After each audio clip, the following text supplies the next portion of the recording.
It is April 16th, 1945, and 6 American soldiers are walking towards a town that Adolf Hitler has ordered defended to the last man.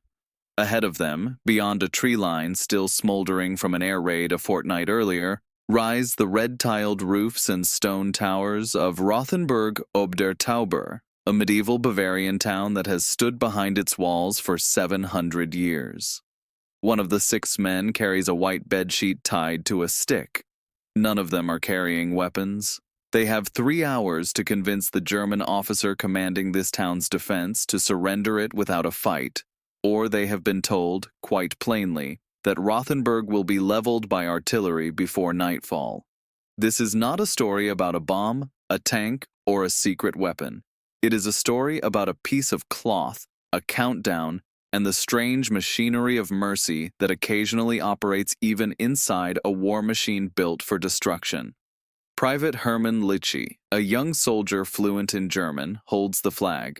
Beside him walk First Lieutenant Noble Borders, First Lieutenant Edmund Austin, Private William Dwyer, Private Robert Grimm, and Private Peter Kick. They are ordinary infantrymen from the 12th Infantry Regiment, 4th Infantry Division, and none of them chose this mission for glory. They were ordered into it, and they know that German soldiers have shot truce parties before. Local residents watching from windows and doorways do not cheer. Many shake their fists. Some spit at the ground as the 6 Americans pass. They have been told by Nazi propaganda that American soldiers, particularly the black soldiers among the liberating forces further along the line, are little better than savages, and the sight of 6 enemy soldiers walking calmly through their streets provokes fury rather than relief. The 6 men walk on regardless, past shattered roof tiles and the blackened stubs of timber-framed houses that mark where incendiary bombs fell 3 weeks earlier, past the stumps of watchtowers that had stood since before Columbus sailed, until German soldiers stop them at gunpoint, blindfold them, and lead them onward through streets they can no longer see. They do not know at this moment whether they are walking towards a negotiation or an execution. Somewhere behind them, out of sight but not out of mind, American artillery crews wait for a radio signal that will tell them either to stand down or to begin. There is nothing in the training of an infantryman that prepares a man for this particular kind of danger. A soldier understands cover, understands the crack of a rifle, understands the logic of advancing or falling back. What these 6 men are attempting is closer to diplomacy conducted at gunpoint, a negotiation with no guaranteed protections, staged inside a collapsing regime where the ordinary rules of war are being enforced less and less reliably by the day. Private Hermann Litchi, walking near the front with the flag, has perhaps the heaviest burden of all 6, because whatever is said to the German commander they eventually reach will have to be said through him. A misjudged word, a mistranslated phrase, could unravel 3 hours of careful planning in a single exchange. Rothenburg had already been half ruined once, on the night of March 31st, when 16 aircraft of the United States 9th Air Force dropped their bombs on the town after their original target, further north, was obscured by fog.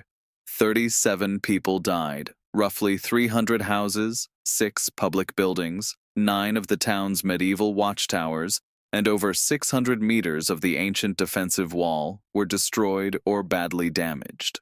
Around 40% of one of Europe's best-preserved medieval towns had been reduced to rubble and ash in a matter of minutes, and the war was not yet finished with it. What happens next matters, because it decides whether the remaining 60% survives at all. By the spring of 1945, the calculus of the war in Europe had become brutally simple and brutally consistent. Hitler's standing order, issued as Allied forces pushed deeper into the German homeland, was that every town and city was to be defended to the last man, regardless of military value, regardless of civilian cost. Surrender was treated as treason. Commanders who gave up ground without a fight risked court-martial or summary execution by the SS, who, by this stage of the war, were policing the loyalty of the Wehrmacht itself almost as closely as they were fighting the Allies. For an American army advancing through Bavaria, this policy created an impossible arithmetic. Nearly every town, however small, however historically irreplaceable, had become a potential battlefield, and the standard solution to a defended town was the one that had already half destroyed Rothenburg once: aircraft, then artillery, then infantry moving through the wreckage that remained. The scale of the destruction this produced elsewhere in Germany by 1945 is well documented. Cities such as Würzburg, less than 80 kilometers from Rothenburg, were almost completely obliterated in a single night's bombing that same March, killing thousands and destroying 1,000 years of architecture in under 20 minutes. Dresden, further east, had suffered a similar fate weeks earlier, a firestorm that consumed a city renowned across Europe for its Baroque architecture and left tens of thousands dead. Against that backdrop, there was no reason to expect Rothenburg would be treated any differently. It had no significant industry, no strategic crossroads worth the name, nothing that would ordinarily earn a town's special consideration in the closing weeks of a total war. What it had instead was beauty, intact medieval walls stretching some 2.5 kilometers around the old town, half-timbered merchants' houses lining cobbled streets barely wide enough for a cart, a town hall tower that had watched over the Tauber Valley since the 14th century. Beauty, in the normal accounting of war, saves nothing. Shells do not check the architectural merit of what they land on, and by April 1945, the Allied advance through Bavaria had already ground through dozens of towns whose only crime was standing in the path of the front line. The military reality facing American commanders in the region was equally unforgiving. German resistance in the closing weeks of the war was erratic and unpredictable, ranging from wholesale surrender to fanatical last stands mounted by SS units, Hitler youth conscripts as young as 14, and Volkssturm militia armed with whatever weapons remained. Nobody advancing towards a German town in April 1945 could know in advance which kind of resistance they would meet, and the standard American doctrine, reasonably enough given the stakes, was to reduce uncertainty with overwhelming firepower before committing infantry. That doctrine had already cost Rothenburg roughly a third of its historic core. Applying it a second time, with heavier ordnance and at closer range, would very likely have finished the job. There was, on paper, no institutional mechanism designed to prevent that outcome. Army group commanders were not in the habit of weighing architectural heritage against operational risk, and nothing in 6th Army Group's standing orders required them to. What made Rothenburg's survival possible was not a new weapon or a clever tactic, but a decision made by one man with the standing to make it and delivered down a chain of command in time for it to matter. John J. McCloy, the United States Assistant Secretary of War, had never visited Rothenburg himself, but his mother had toured the town decades earlier, and a painting of it had hung in the family home throughout his childhood. When McCloy was shown the artillery plan for the town's reduction at the headquarters of General Jacob L. Devers, commander of the 6th Army Group, he is reported to have asked Devers to consider what would be lost if Rothenburg were destroyed in the war's final days, when the outcome was no longer in doubt. Devers, according to accounts of the meeting, agreed without argument and ordered his subordinate commanders to attempt a negotiated surrender before any artillery bombardment began. That order traveled down through the 6th Army Group to Major Frank Burke, a battalion commander with the 12th Infantry Regiment, who would later receive the Medal of Honor for actions elsewhere in the campaign. Burke's task was to translate a policy decision made at Army Group level into something that could actually be carried out at the edge of a hostile town, under fire, with no guarantee that the German officer on the other side would even agree to talk. His solution was the Truce Party, a small, deliberately unarmed group carrying a message rather than a weapon, sent forward under a flag whose only power lay in an agreement between armies, centuries old and frequently ignored, that those who carry it should not be shot on sight. Assembling that party was itself a piece of careful, if hurried, engineering. Burke needed men who could be trusted to keep their composure inside enemy lines, at least one of whom could speak fluent German, and none of whom, ideally, would be so senior that their capture or death would represent a significant loss to the regiment. The final group was a mixture of officers and enlisted men. First Lieutenant Noble Borders of Louisville, Kentucky, and First Lieutenant Edmund Austin of Hammond, Indiana, provided the necessary rank to negotiate credibly with a German officer, while privates William Dwyer, Herman Leachy, Robert Grimm, and Peter Kick filled out the party. Dwyer, notably, was also serving as a correspondent for the military newspaper Stars and Stripes, which is one of the reasons a first-hand account of the mission survives in as much detail as it does. None of the 6 carried a firearm.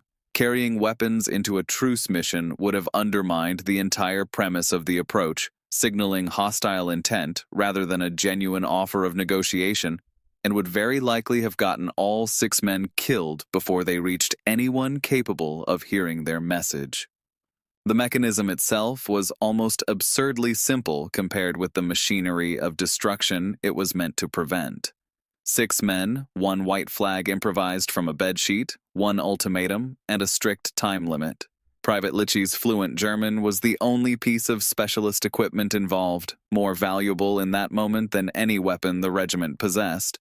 The message he had been instructed to deliver, once the party finally reached a German officer willing to listen, was blunt and carefully rehearsed. The Americans were prepared to spare Rothenburg from shelling and bombing if the town's defenders withdrew without resistance. The offer stood for 3 hours. If the 6 men had not returned to American lines by 6 o'clock that evening, the bombardment would proceed as planned, regardless of what had become of them. There was no room in that arrangement for half measures, no fallback plan if the German commander refused outright or simply had the party shot. It worked, if it worked at all, entirely on the willingness of one German officer, answering to a regime that punished exactly this kind of decision with death, to disobey a standing order from his own head of state. The party's route into Rothenburg took them first through a firefight still underway in the valley approaching the town, a detail Dwyer later recorded vividly in his own recollections of the mission. They pressed on regardless, reasoning that turning back now would mean the entire exercise and the risk already taken to reach this point had been for nothing.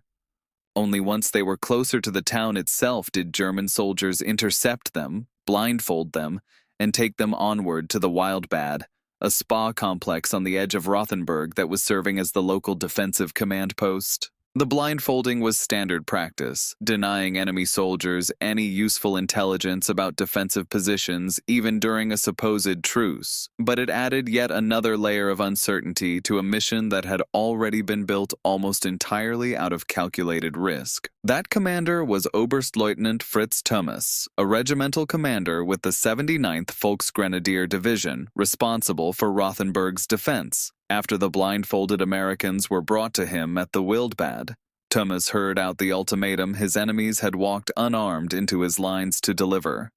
Hitler's order to fight to the last man still stood, and it was not a suggestion.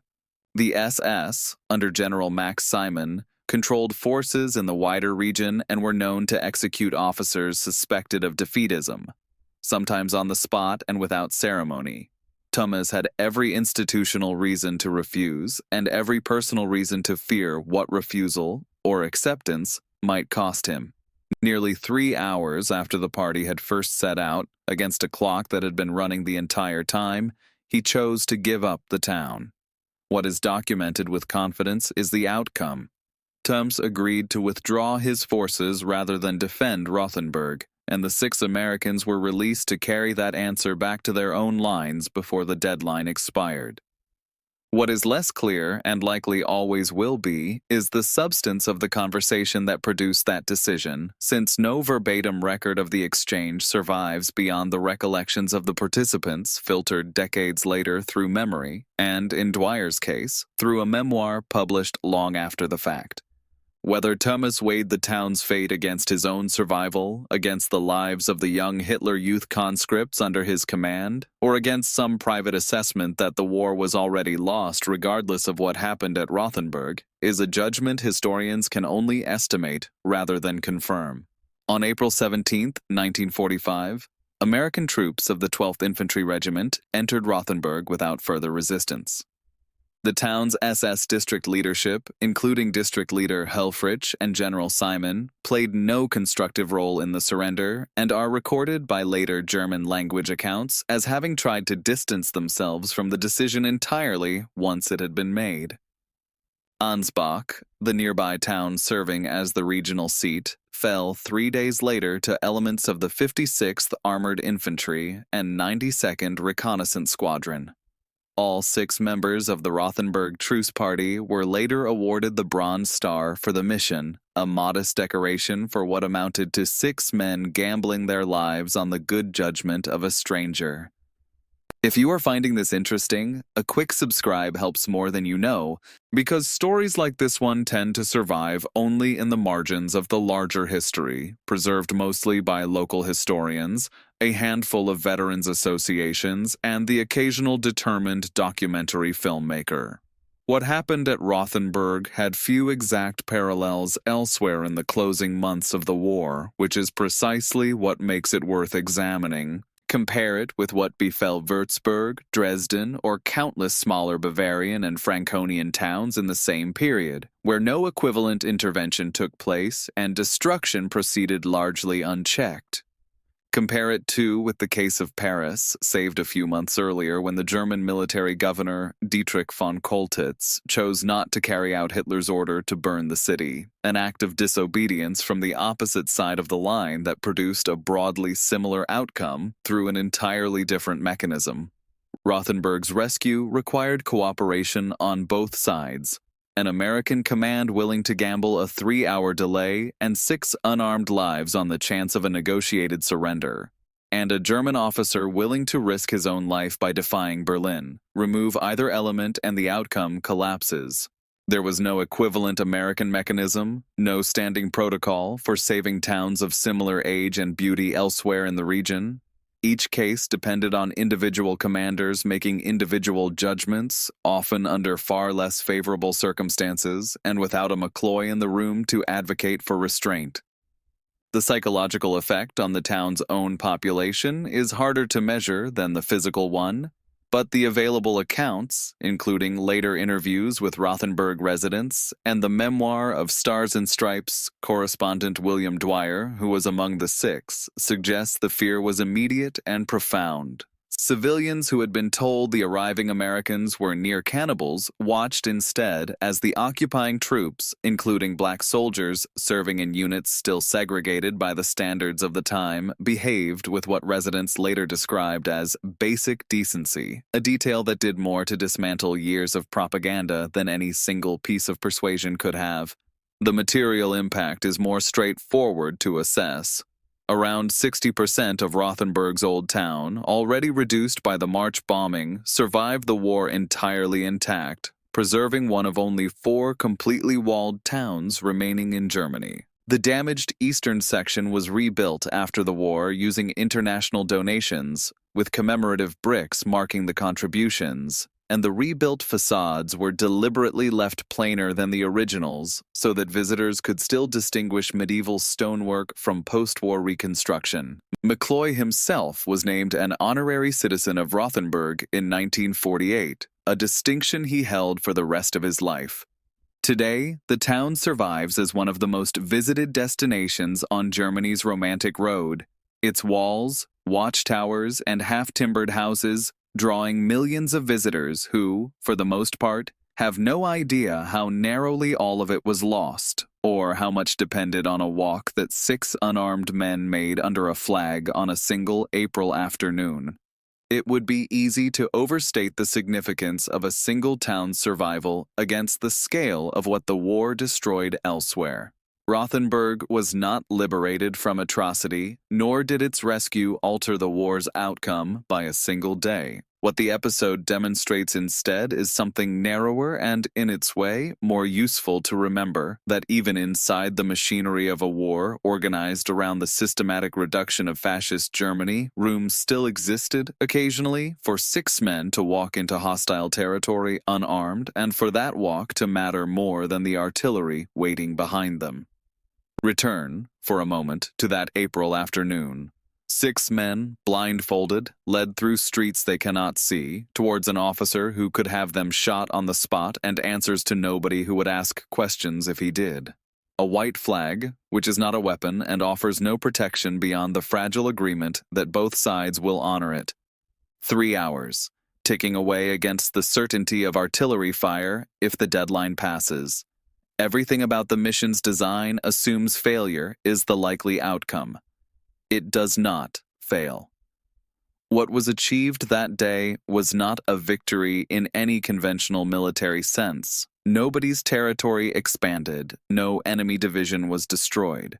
What was achieved in the starkest possible terms was the difference between a town that exists and a town that does not, between houses standing 700 years old and houses reduced to the kind of rubble that had already claimed a third of Rothenburg 3 weeks earlier. 6 unarmed men walked further into danger than most soldiers ever choose to walk, carrying nothing but cloth and a countdown. And on the other side of that walk, a medieval town still stands. That is the whole of it, and it is enough.